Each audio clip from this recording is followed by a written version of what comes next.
Hi guys, my name is David Cox, and for those of you that don't know me, I am a gemstone cutter, part-time jeweler, and full-time dad.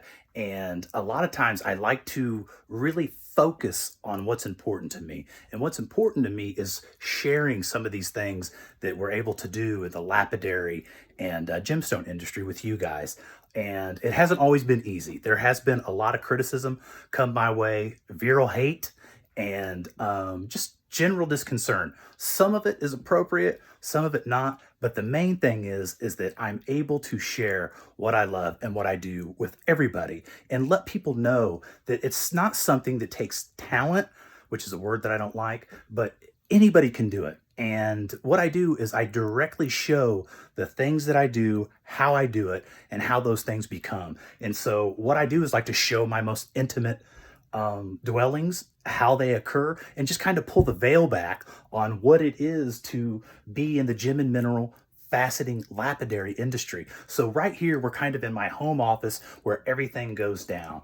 And it's a pretty small area. There's not a lot that you need in here, but this is where everything goes down. Like I said, I don't even have a job. This is not a job to me. I think that whenever you do work, you have to consider what freedom do you want. And anytime you are doing something to cater somebody else, you have to consider how free are you? How much freedom's involved in that? Whenever you are selling something or you're working in order to fulfill an order or something, you're not completely free, and maybe some of us never will be.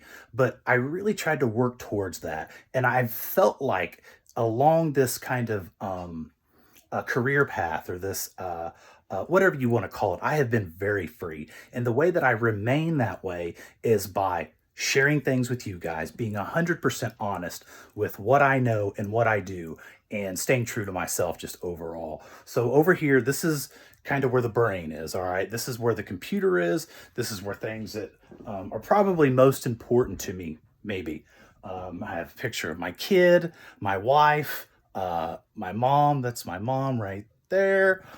Some watches and just some books, a printer, and that's important to me. We start to move over here. We're getting more into some of the work-related stuff. We've got some rough here. That's just saves. There's nothing in that but paper, right? This is where the work goes down. So we've got a couple faceting machines over here. The dueling banjos. Why do I have two? Why not? The machine's so nice, I had to buy it twice. Over here, this is kind of the to-go area. This is where I kind of package things up before I go do a show. And a lot of gemstones right here, a lot of equipment, things that travel with me. Over here, there is some more equipment and some kind of keepsakes. You see some Fordite up here. There's a UV light, some jewelry catalogs, a gold school, whatever, shoes. I have a closet in here, so you're always going to see clothes dangling everywhere. I do. That's my problem. I have an issue with clothes. Over here, we've got, this is where a lot of the jewelry work and the setting goes down. So whenever we buy settings or we get something that we want to put a gemstone in, this is where that work goes down. And all this occurs in a room about 13 by 12 foot. It's not big, and it's big enough to have a dream in.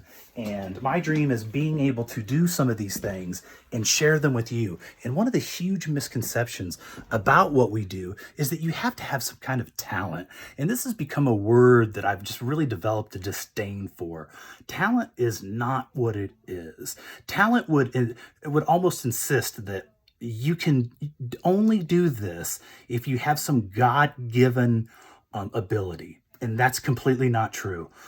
Whether it's a preteen or a 60-year-old man, whatever it is, it doesn't matter. You can learn to cut these stones. You don't have to feel like it's just talent. And people that allow you to believe that it takes talent, I think they're kind of being a little disingenuous. And so you don't have to have it. You can actually do that. That's a mess. I'm messy sometimes. You can be messy and cut great gemstones. So that's not what it takes. It actually takes something sometimes harder than talent. It takes hard work and dedication and focus. And I think the key ingredient in all that is passion. You have to have passion for what you're doing, and you have to be able to see something through. And keep doing it when all everything's pointed not in your direction. When the cards go down, when it seems like everything is a miss, you have to want to do it so much that you relish the bad times. And that's just what I've been able to do.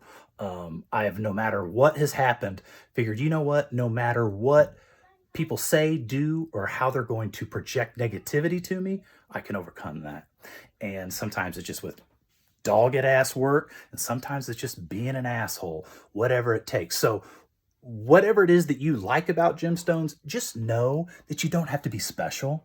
You don't have to have some big giant office, or you don't have to have this amazing artistic ability. You can do it just with practice, just with passion.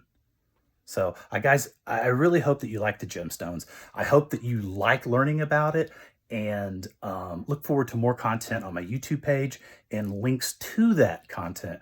I don't link a lot of it because some of it is new, and there's going to be a lot more to come. But just wanted to take a minute and kind of talk to you a little bit about what it takes to run this. Not as much as you would think. And I don't have a job. I'm a father, a husband, a brother. That's what I do. This here, the art, that's not work. It's never going to be work. And I'll never look at it at that. It's a blessing. So anybody that ever has questions about this stuff, feel free to message me. I'll be helpful in any way I can. And until next time, thanks, guys.